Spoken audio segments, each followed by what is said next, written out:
I'm going to start the meeting so that we don't have to listen to the background music over there. And before we start, I'm going to ask Senator Burns, what's your mic number? To open us in prayer. If you would, please, join me on a Friday afternoon. Father God, we're grateful. We're blessed. We're blessed to be here on a Friday afternoon because it is important that we consider the challenges that our children and our families face. We appreciate this committee. We appreciate those bills we'll hear today, and we ask that you give us your wisdom and your guidance as we work hard to do your will. In Christ's name I pray. Amen. Thank you, Senator. This is getting to a very busy time in this session, and so we are trying desperately to get all the bills out that we need to get out because Monday is the deadline. And so that's why we're here late on a Friday afternoon. And just so everybody knows where we are, we've got a couple people in other committees that'll be showing up.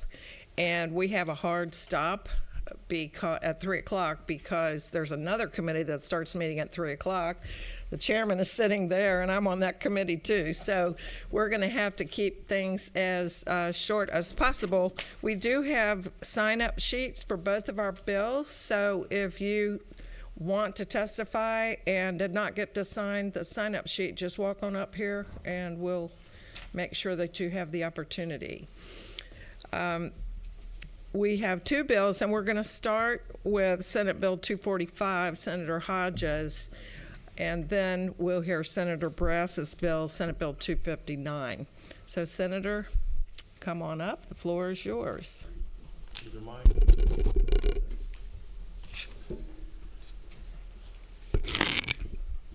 Thank you, Madam Chair. This is the first time I've ever been in front of your committee. I really appreciate the opportunity to be here, and we will try to be brief. Colleagues, I bring you Senate Bill 245. It is the Grandparents Visitation Bill. I'm working off LC number 570150. Very quickly, what this bill does, it amends 19.7.3 of the Official Code of Georgia so as to include grandparents within the category who may seek to revoke or amend an existing grandparents visitation order. That section relates to action by grandparents or other family members for visitation rights for intervention. Like so many bills, this bill was brought on by one of my constituent issues. Linda and Steve Smith, who are my constituents, are from Macon, retired to St. Simon's. They had a grandchild by their son and his wife, and their son died. And for reasons that I won't get into and they can discuss, the Smiths wanted to change their visitation rights. They found out that as grandparents, they had no standing to modify their rights that had already been established by an earlier order. They actually found that this section 19.7.3 was silent on the issue of grandparents.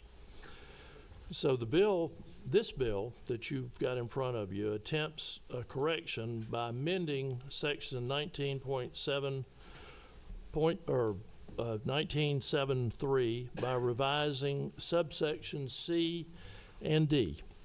Subsection C adds the word grandparent to a list of legal, custodian, guardian, or parent as able to petition for revocation or amendment of existing visitation rights. That's line 38. And as the existing law says, but that can't be done more than once in a 2-year period. Currently, as the law is written right now, on D line 1, or excuse me, D section 1, section D1, on lines 59 through 61, the law addresses a situation if one of the parents dies, is incapacitated, or incarcerated. And the current law, before we do this, says the court may award the parent of the deceased, that would be the child's grandparent, reasonable visitation during the child's minority. This bill amends that language on lines 64 to 68, adding that after such visitation rights are granted to the parent of the deceased, incapacitated, or incarcerated, in other words, rights are given to the grandparent, then that grandparent of the minor child may petition the court for revocation or amendment of those visitation rights for good cause. Obviously, the court in its discretion may grant or deny, but again, you can't do that more than once in any 2-year period. I acknowledge that Georgia law does and should defer to parents of children about visitation rights. We believe that parents are best suited to take care of their children and figure out who they should visit with. But I don't think that the law as it was written meant for grandparents to be shut out after a particular circumstances happen, and then they're not able to go to court to try to get existing visitation rights changed. And I want you to remember that if we do this, that a judge would hear facts and would make a final determination of visitation rights, and remind you also that this bill would do nothing at all to change the standards by which a judge might rule on that. James' bill helped with the preparation of this, and I'm not a lawyer. I'd say that the closest I've ever been to legal experience would be my first term, 2 years on the Judiciary Committee, and quite frankly, I don't think that helps a whole lot. But James is a very good attorney, very knowledgeable, and can answer any legal questions about it. I yield for questions. Okay, you do have one question, Senator Miller. Thank you, Madam Chair. To my good friend from on the coast, we had a conversation earlier in economic development. We talked about those silk stocking law firms. Would you contend would it be your opinion that Mr. Bill would then be one of those silk stocking lawyers that we talked about? Not today. Okay, Senator Payne. Thank you, Mr. Chairman. Just say that having worked in juvenile court for 30 years, I know this is an issue that comes up every once in a while, and I know that I have seen it multiple times in my 30 years, so I just say thank you for bringing this piece of legislation. Thank you, Senator. Senator Burns. Thank you, Madam Chair. Help me understand, just for clarification, I certainly support grandparents having this opportunity. Would this presume that the child is living with the parent of the either deceased or incarcerated individual, or the child would be living with a parent? Is that correct? That's correct. Mm-hmm. And so what we have is grandparents on both sides of the family seeking standing in order to gain visitation rights. Is that correct? As the law is written now, guardians can petition to change the visitation rights. Grandparents can't. That's correct. And I believe that was just, I don't know, I wasn't here, but I think that was probably an oversight. May I share an experience with a constituency? Sure. I have a constituent whose daughter-in-law unfortunately died tragically in an accident. Their son, unfortunately, is incarcerated, and the grandparents are now essentially the son's grandparents are the responsible party for the child, but they're sharing visitation with both sides. And so my question is, in that case, grandparents on either side would have standing. Is that correct? I believe in that specific situation, it sounds like there's one set of grandparents that probably have custody of their grandchild. So the other grandparents, they would be seeking some sort of visitation. Right. All right, thank you. Okay, any other questions from the committee? We have several people signed up to testify, so if you guys could just step aside and let our Other witnesses come up. We'll start with Steve and Linda Smith.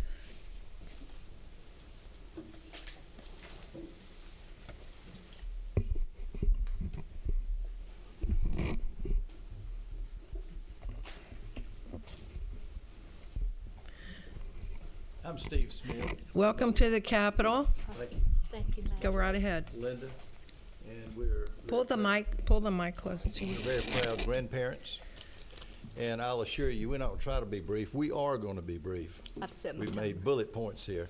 I want to thank y'all for allowing us the opportunity to come and present to you. This is something that has troubled us since we discovered that the law was written so that it would not allow us to appeal to the court, because we are grandparents and we do currently have grandparent rights.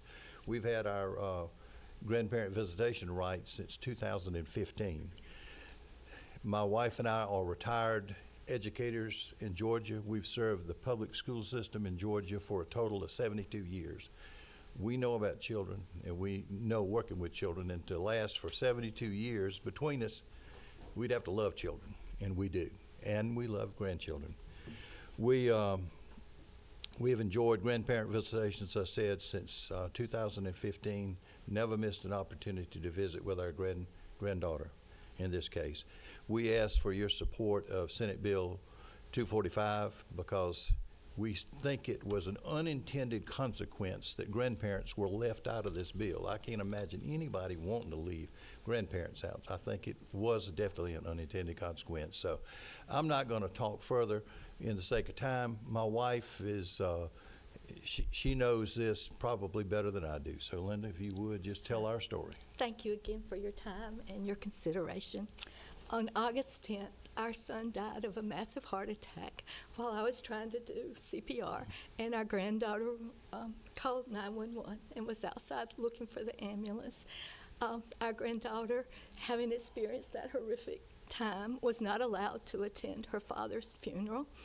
And also, when we went to obtain our first court-ordered visitation in August, our ex-daughter-in-law did not show up, and we summoned the police and got a report, and then hired a lawyer to seek our visitation.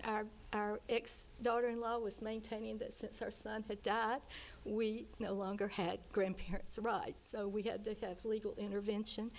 And we have seen our granddaughter a total of 3 times since August, and missed birthday and Christmas as well, because and we've had to have our lawyer seek intervention each of those 3 times. And when we found out that we could not go before a judge and ask to have those laws amended, our son had had our granddaughter for 3.5 years because of issues related to her home life. And so we assumed when she went back and then he died, that we could be able to achieve some of those visitations that he had, because he had her roughly every other weekend, half the summer, but we currently had 4 times a year as well as a week in the summer, and those were granted in 2015. We never once missed a visitation. We were always on time, and we have tried to provide to our granddaughter a stable and loving environment. And by you listening to us now, we just ask for your consideration on this bill, because it's the judge who would decide, and we just wanted to get in front of a judge to see if we were worthy of additional time with our granddaughter. Thank you very much for both of you for sharing your story. We have one other person to testify, Gary Graham. Come on up.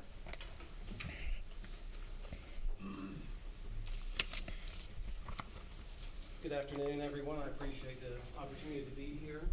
I'm a divorce and family law attorney. I have been for 25 years. I've been chair of the family law section of the State Bar of Georgia, chair of the family law section of the Atlanta Bar of Georgia, member of the American Academy of Matrimonial Lawyers. Practicing divorce and family law is hard in and of itself.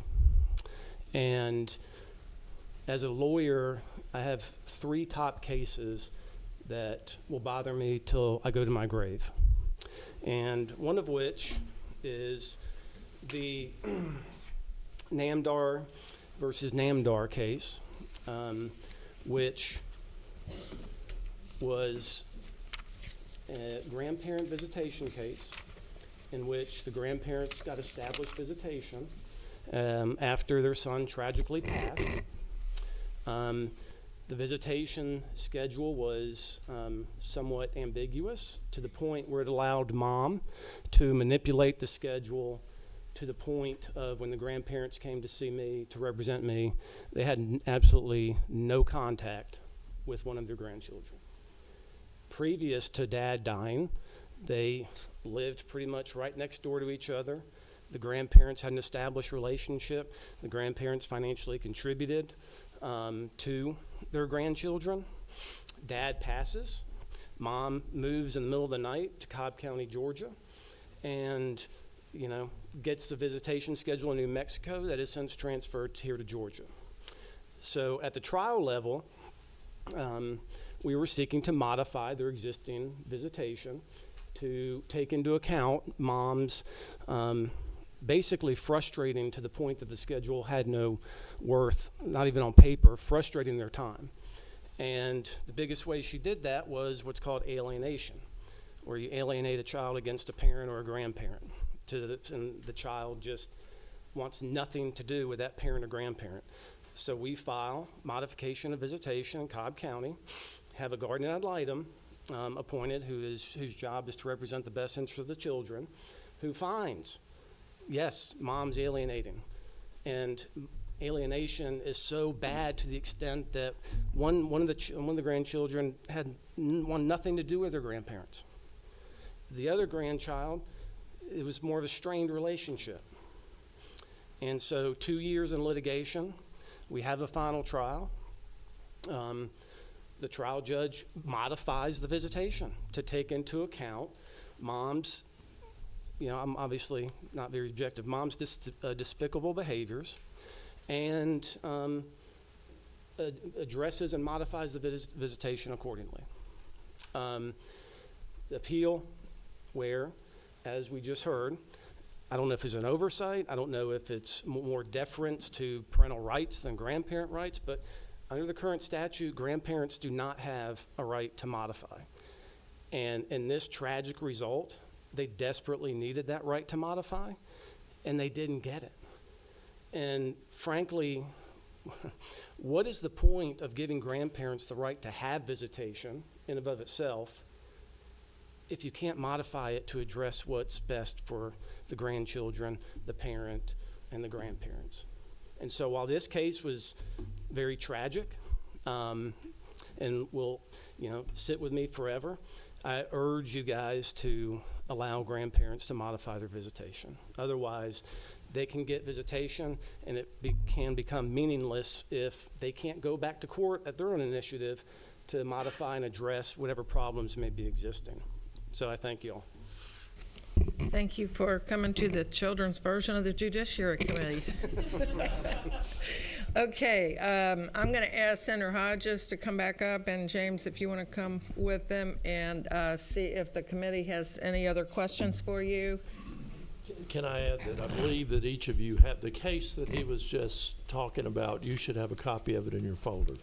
And this is the case that was cited when the Smiths were denied an opportunity to go to court. Thank you. I'm not seeing any questions. What's the will of the committee? I move do pass. C 570150. Okay, second, Senator Payne. Okay, any further discussion? If not, all in favor, raise your right hand. Okay, it's unanimous. Thank you very much. Your bill passes. Thank you, Madam Chair. Good Thank luck you, in the committee. rules. We appreciate it. Y'all have a good weekend. Okay. Our next bill is Senate Bill 259. We've got the powerful Rules Chairman, Senator Brass, who's going to present. And again, we do have people signed up to testify, so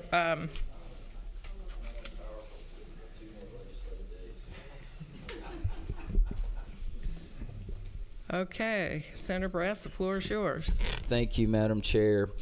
So I want to rewind to about a year and a half ago. I got a call from a constituent, and he was a former acquaintance. I knew him from the golf course from my prior job.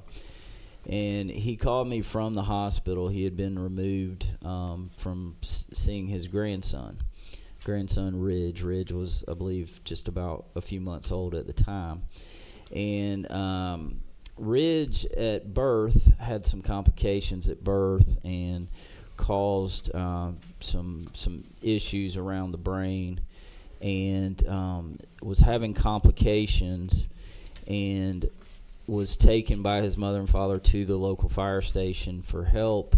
They ended up life-flighting Ridge up to Choa, where Ridge was then, treated to save his life, first off, and then second was evaluated for potential child abuse.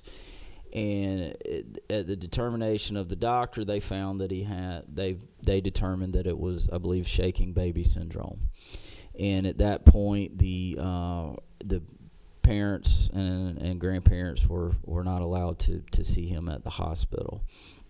Well, fast forward through the process, and the grandfather called me. We had a prior relationship, and I could just hear the terror in his voice, and I really didn't know what to do. And I did make a call to my mother-in-law, who was a DFAC SAG, and kind of asked her about the process and what goes on.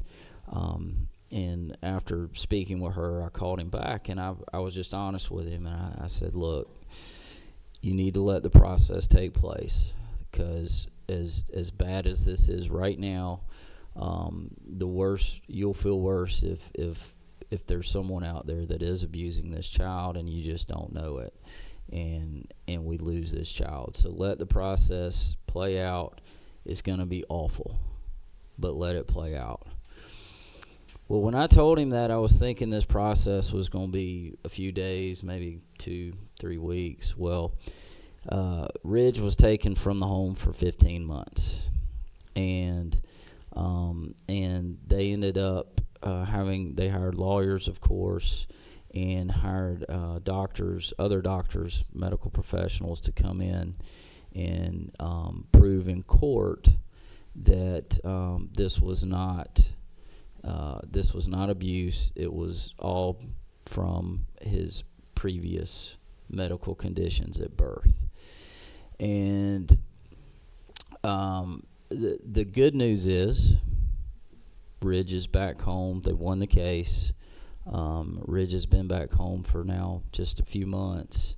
But for 15 months, because of a mistake was made, a family was potentially torn apart.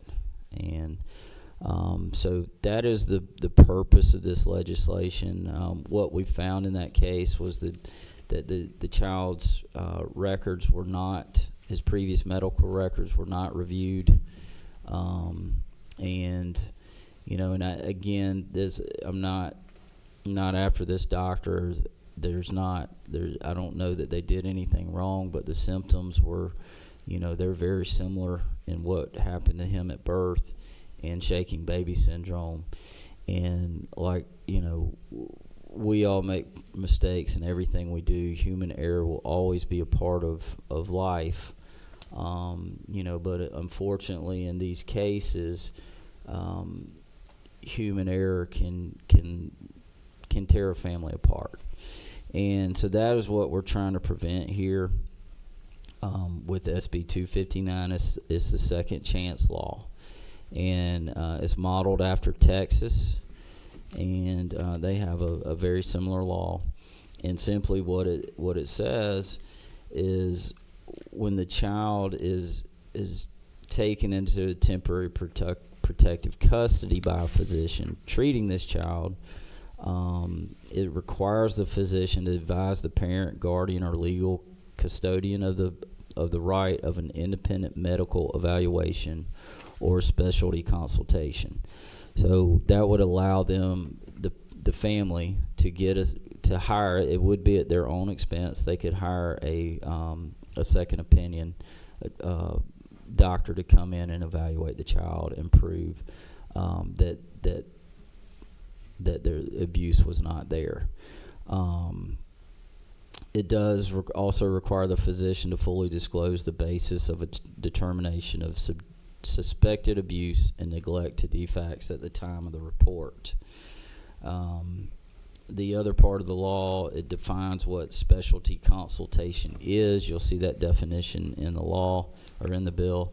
It establishes the right to obtain an independent medical evaluation, as I've discussed, or a specialty consultation at the expense of the parent unless prohibited by a court order. And it requires the cooperation of DFACS, law enforcement, and the medical professionals with parents to facilitate the exercise of that right. It requires the juvenile court to consider the results of that second opinion, and it prevents the delay of the adjudication hearing if a dependency case has been initiated. Now, after Ridge was able to come back home, we the grandfather actually came up here. He had concerns over another bill that was in this committee, and I kind of walked him through. It turns out that wasn't going to have anything to do with his case, and we understood that. And Commissioner Broche was here, and her, along with Regina Quick, our her legal counsel, they agreed to meet with my constituent, and we sat down, and they were very familiar with the case. I talked with Commissioner throughout the 15 months. She was closely following it, and one thing we like to, when we have a problem as a legislator, we always love it when constituents also come with a solution. And he suggested the Texas model of the second opinion law. And to Commissioner Broche's credit, she actually went ahead and did rules and regs around that went effective on February, I believe, 14th. I believe those rules and reg changes are in your file, and it does make it clear that the number one, the doctor has to review the medical records. If they did not, they have to report that within the SHINES program. And then it also states that the family has the right to that. I believe they have it, or we're handing them out. They're handing them out now. Sorry. So those rules and regs are being passed out now. I'll let y'all review those. I'm not going to recite them because I can't. Can we just confirm the LC number, because there is a substitute? Sure. I've got LC 520821S. I don't have any of it. I don't have you the don't sub have in it? front of me. Come get it then.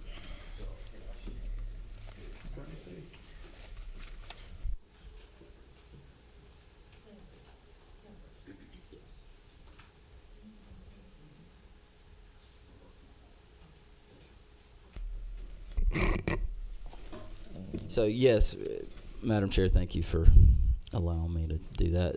LC 520821S. We did, in consultation with CHOA, did make some changes to make sure under that specialty consultation that we were clarifying it is pediatric, and making sure that one of the specialties or fields is child abuse pediatrics. We had listed out several other specialties but missed probably the most important one. So they asked that we put that language back in, or put that language in. So we have added that in to make sure it's pediatrics. And then on the independent medical evaluation, actually is not defined, and that is done on purpose to ensure that they can, in some cases, they may need to bring second opinion from out of state. Because when it comes to who's certified in this state, my understanding is most, if not all, are located at CHOA. And many times when you're doing second opinions, you don't want colleagues, second opinion colleagues. So it was just a way to keep it clean. So with that, I'll yield for questions, Madam Chair. Thank you. We've got several people signed up to testify, but before that, are there any questions at this moment for the chairman? Because we can also have questions after they testify. Okay. Okay. First on the list is Doris Good. If you want to come on up.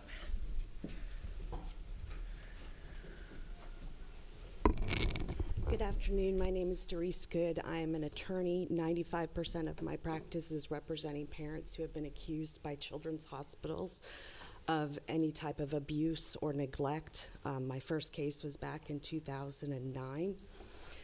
One of our issues is for supporting this bill as a parent attorney is that anytime you go to the hospital and you get a wretched diagnosis, our natural instinct is get a second opinion, except for these cases.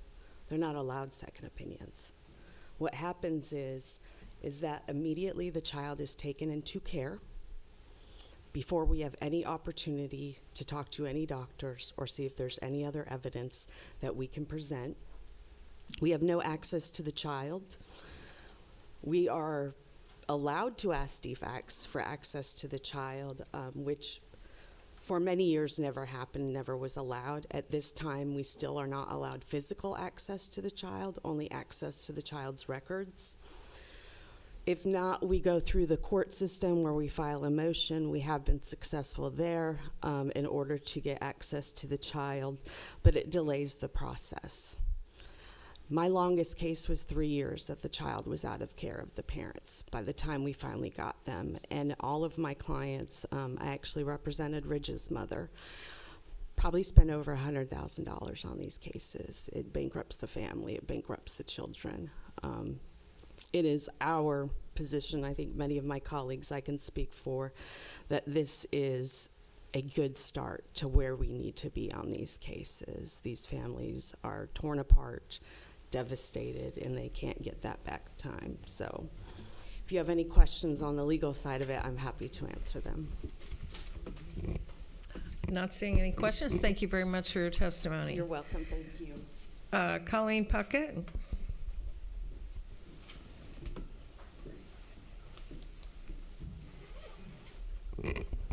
Thanks for joining us. Good afternoon. Thank you so much for this opportunity to speak to you guys. My family came into the child welfare system Mother's Day weekend 2012.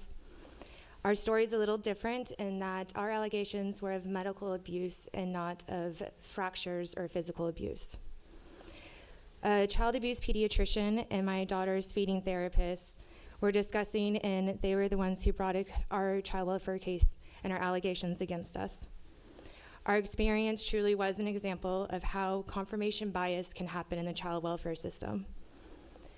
Without speaking to our children, without examining my children, without speaking to my husband or myself, without a psychological evaluation of myself, and without speaking to my children's doctors, the child abuse pediatrician diagnosed my children as victims of Munchausen by proxy. And immediately that diagnosis was entered into their medical records before DFACS, CHOA, or anyone else had contacted our family. Immediately, my children were removed from my care and placed into foster care. Our second opinion would have been a psychological evaluation on myself. Had I received that, my children would not have either gone into the system or their time in the system would have been very shortened by what it was. After 13 months of my children being into care, I finally received a report from a psychological evaluation that I took. That psychologist spoke with me, spoke to my children's doctors multiple times, reviewed medical records, and being a psychologist who is able to diagnose mental health diseases, came to the conclusion that my children, in fact, were not victims of Munchausen by proxy. Their specialists also agreed that all their diagnoses were accurate and appropriate. After 13 months, my children were finally reunified after we received that report. From this experience, my children and I still have a lifelong trauma. We still have difficulty sometimes going to doctors and trusting them. And we pray that through our experiences and being able to share it with you guys, that we can hopefully keep that from happening from families that come after us. Thank you, guys. Thank you, Ms. Puckett. Okay, also in favor of the bill, Bailey Collins.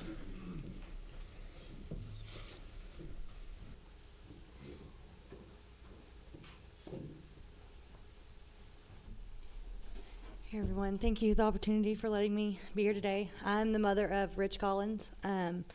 It's still a little fresh, so I'm just going to read so I don't break down in front of everyone. Hi everyone, my name is Bailey Collins. I'm the mother of Rich Collins, and me and my husband were wrongfully accused of child abuse. Our case is closed. We won in juvenile court and our criminal charges were dismissed after it took a year to prove our innocence. This time I will never get back with my baby boy. He was only 11 weeks old when he was taken from my arms. My story is posted everywhere, so I will save you all the devastating details, but I am here today to tell you how important it is for this law to be passed and how different our story would have been had this law been in place. Our nightmare started on August 11th of 2023.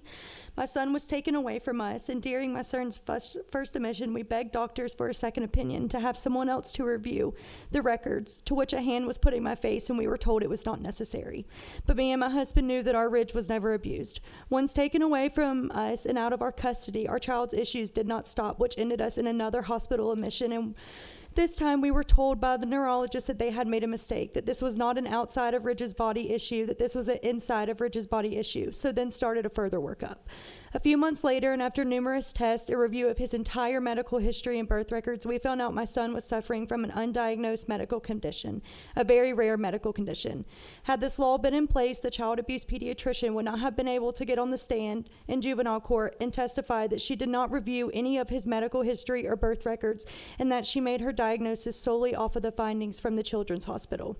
Had this law been in place, we wouldn't have had to spend over $100,000 hiring expert witnesses for that second opinion and hiring attorneys to prove our innocence.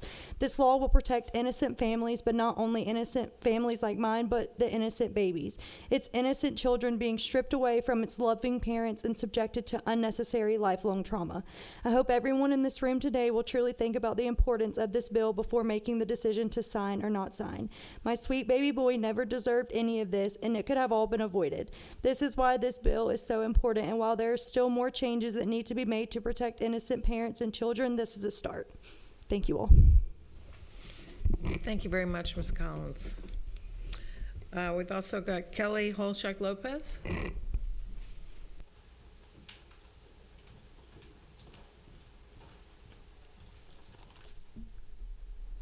Good afternoon. Thank you for having me. My name is Kelly Holshak-Lopez, and I'm here today representing my family, my husband Carlos, and our children Nicholas, Mila, and Benjamin Lopez. We are the Lopez family, and I want to share with you a story that changed our lives forever. It's a story about an unimaginable hardship, and one that could have turned out very differently if we had been given the chance to get a second medical opinion early on. Just 24 hours after my son was taken to the hospital, Children's Healthcare of Atlanta accused us of violently shaken or inflicting blunt force trauma. No evidence, no reports, just assumptions based on one fellow. They didn't care to look any further, including all medical records, inclusive of my labor and delivery, birth records, and pediatric. And with nothing but these false allegations, our family was torn apart. For 20 months, my husband and I were separated from our 3 children. Our family was broken, and we spent 5 long years fighting in court to clear our names, eventually leading to our charges being dropped. Not once during those years were we offered the chance to get a second opinion. Instead, we had to go out of state on our own to find the real medical truth for our twins. But even with the facts on our side, it didn't matter. Instead of an apology and reuniting us with our babies, we were punished. 10 months after the false accusations, my husband and I were arrested by a SWAT team, despite the clear evidence showing we had done nothing wrong and we were factually innocent. One of the experts in our case went as far as to say, I didn't need to look at any other medical records. I knew this was abuse. To me, this statement says it all. It shows how dangerous it is to make life-altering decisions based on assumptions without allowing the space for a second independent medical opinion. If we'd had that second opinion from the start, none of this would have happened. We hear a lot about acting in the best interest of the child, but in our case, that phrase was twisted and used to justify tearing apart our family. Instead of protecting us, the system failed us and it failed our children. Our family has been irreparably harmed by the lack of access to independent medical expertise when we needed it most.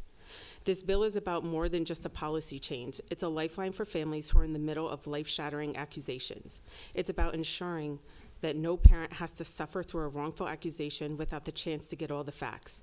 It's about justice, fairness, and giving families the opportunity to prove their innocence when the stakes are so high. We were innocent, and eventually the courts recognized that, but this could have been avoided. If we had been allowed to get a second opinion from the beginning, our entire nightmare would have been different. I'm here today to ask for your support in passing this bill. No other family should have to endure the pain and devastation we did for 5 years. Thank you. Thank you very much for your testimony. Okay, Senator Brash, you want to come back up? So after they do the do pass motion, I'll offer the amendment. Yeah. But it's kind of a surprise to the family. Okay. Any other questions for the bill author? Okay. Anyone want to offer a motion? Madam Okay. Chair, real quick, I do want to point out, and I should have pointed this out in my opening remarks, but you know, as you can hear testimony, it's devastating what happens or what can happen, and you know, CHOA sees over 2,000 of these referrals a year. I think 2,300 is the number I've heard. So, but every once in a while, a mistake is made, and this just gives us hope to prevent that. Thank you. We've got a motion due pass by Senator Burns for LC 520821S, and a second by Senator Goodman. Okay. And are there any amendments? Number 8. Okay. Senator Hatchett? Madam Chair, I've never actually been able to do something like this before, but I see there's 4 sections in this bill. I'd like to add another section. I've spoken with the author on this, and I would like to add section 1 to state that this act shall be known as Ridge's Law.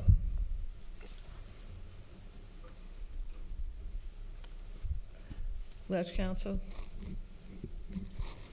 So that would mean renumbering? It would, Madam Chair. Okay. Also, to provide for a title, we would probably have to include that in the actual title language itself as well, to provide for a short title. Okay. Got a second from Senator Mallow. Any further discussion about the amendment? Senator Brash, you're good with it? Okay. All in favor of the amendment, raise your hand.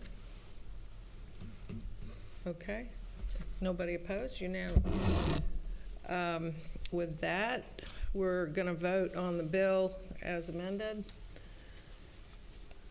And that, again, is LC 520821S.